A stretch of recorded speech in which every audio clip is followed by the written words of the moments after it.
Hello everyone, welcome back to our ongoing series on social justice.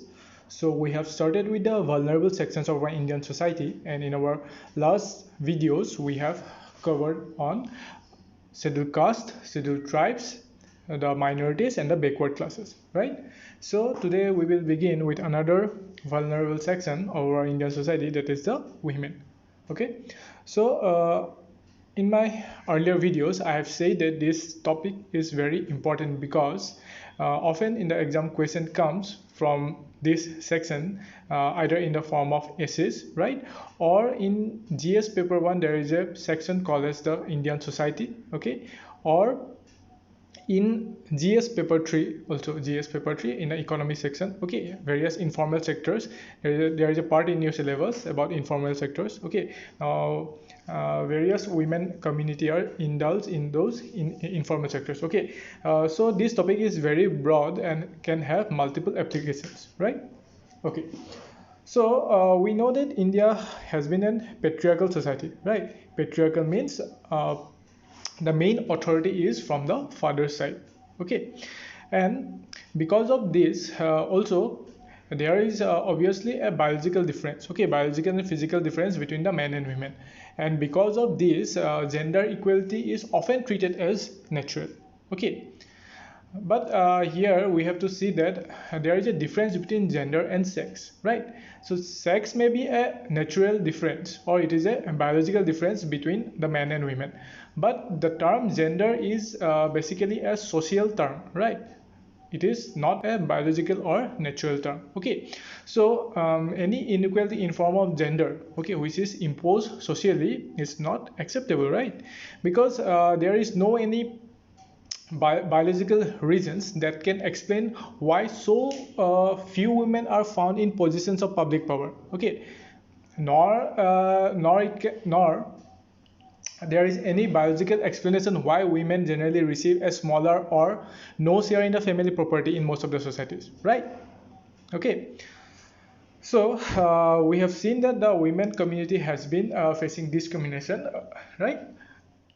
But on the contrary, we have seen many successful matriarchal societies that has been running without any dysfunction, right?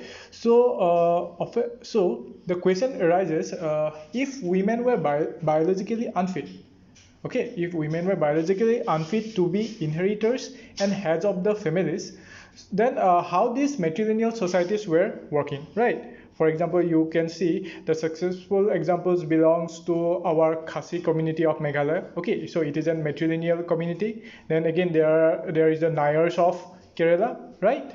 So this can be said that this gender discrimination against the women is actually a social phenomenon, okay. It is actually shaped by the beliefs of the dominant gender of the society, right? Again, see why the issue is very important, because the women community is poorly represented in every section of the society, in right, either in form of political representation or in jobs or in payment, right? Okay, again, there is a new phenomenon arising. For example, as we know, what are white collar jobs and blue collar jobs, right? So a new phenomenon is arising named as pink color jobs. Okay, pink color jobs, that means some jobs are attributed only to the women community. Okay, there is a notion that these jobs can be done only by the women's. For example, the receptionist, okay, then the nannies, okay, the nannies who will look after the child, okay. So such gender discrimination of the jobs in itself is a discrimination of the for the women community, right? Okay, so at the time when talks about women empowerment is everywhere, okay, so such notions should be removed, okay.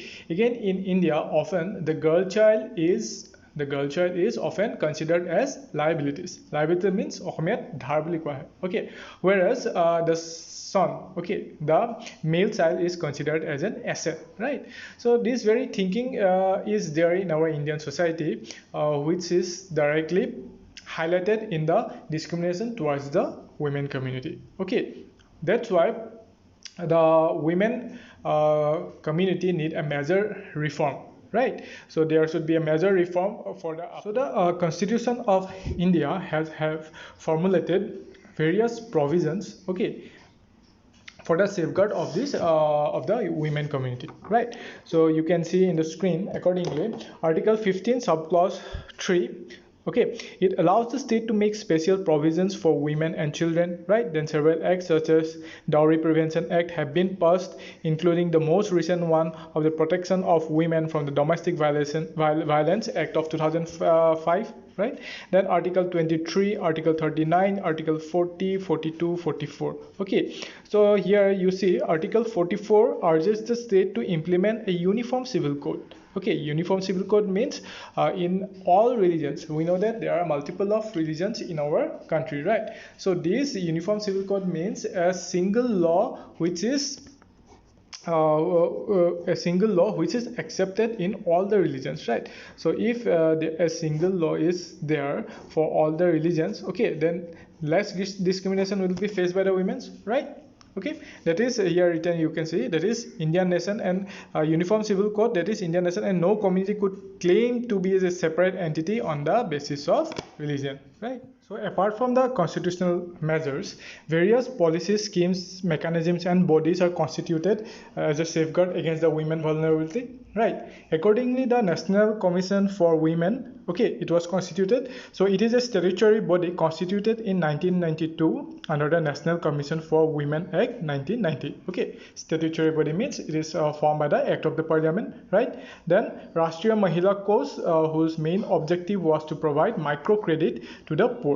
Okay, now various schemes are also implemented. Okay, the first scheme includes Beti Bachao Beti Padhao. Okay, so this scheme is aimed to prevent female infanticide, right? So female infanticide, as I have said earlier, that the girl child are considered as liabilities. Okay, so there is a prevalence that to kill the female fetus in the fetus, okay, that is female infanticide. Okay, to prevent this, the government has taken out the scheme of Beti Bachao Beti Padhao. Okay, then PM Matru Bandhana Yojana. Okay, so this is a maternity benefit program. Then PM Poshan Abhiyan. Okay, then Mahila Shakti Kendra, panic button on mobiles. Okay, then working women for hostel schemes, right? Then gender budgeting. Okay, so the gender budgeting is basically concerned with gender sensitive formulation of legislation, right? Then programs and schemes, okay, all these are gender specific. Okay, then allocation of resources, implementation and execution, audit and impact assessment of programs, schemes, right? So these all are done with special aspect given to the women's, right? Then Ujjwala scheme, see these are kind of similar schemes, spellings, slight differences there in the spelling. Okay, one is LPG connection, one is for LPG connection, and one is that is the second part, Ujjwala, is for prevention of the trafficking. Okay, then the Visakha guidelines. Okay, these Visakha guidelines is basically to prevent sexual harassment in a workplace, right? So I will deal with these guidelines in detail in the GS paper 1 section of the Indian society. Okay, also this also falls under the governance sector. Okay, there also we have to study about the Visakha guidelines. Okay, so you will get all the basic details in the chapter 28 of Indian yearbook, that is the welfare chapter, right? So if you want the details of these schemes, it is given in the Indian yearbook, plus you can add various ongoing current affairs. Okay, so thank you for watching today's video. So tomorrow we will deal with another vulnerable section of our Indian society, right? So thank you.